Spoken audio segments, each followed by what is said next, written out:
I don't believe we met by accident, and I don't believe you were ever meant to stay.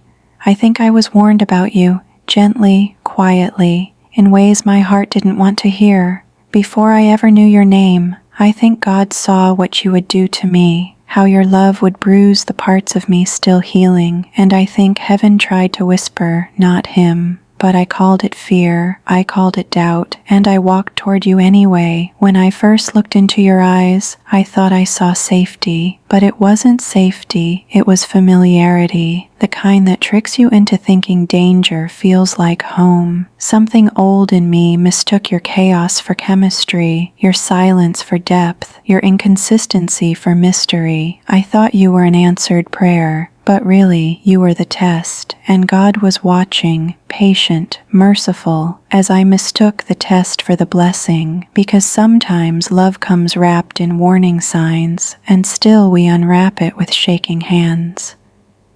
I used to think God's love meant giving me what I wanted. Now I know. Sometimes His love means taking it away, even when I beg, even when I break. Every red flag I ignored was heaven whispering, not this one. Every moment I felt unseen was God saying, you are not meant to stay here.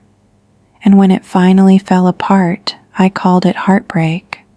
But it was rescue. It just didn't look like it yet. I remember the night I asked God to help me love myself again. And that was the night He started removing everything that didn't, including you. At first, I thought God was being cruel.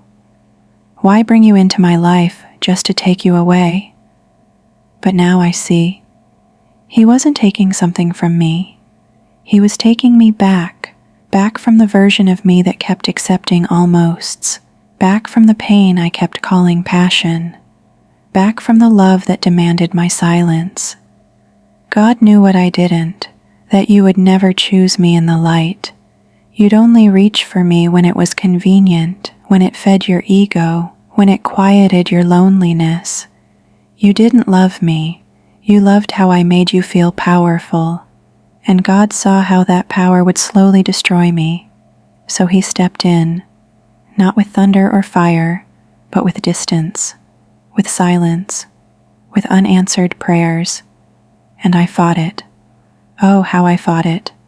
I begged for the text that never came, for the apology that never arrived, but every absence was an act of mercy. Every closed door was divine intervention disguised as pain, because God knew if He let me stay, I would have lost myself completely, trying to keep someone who was never mine.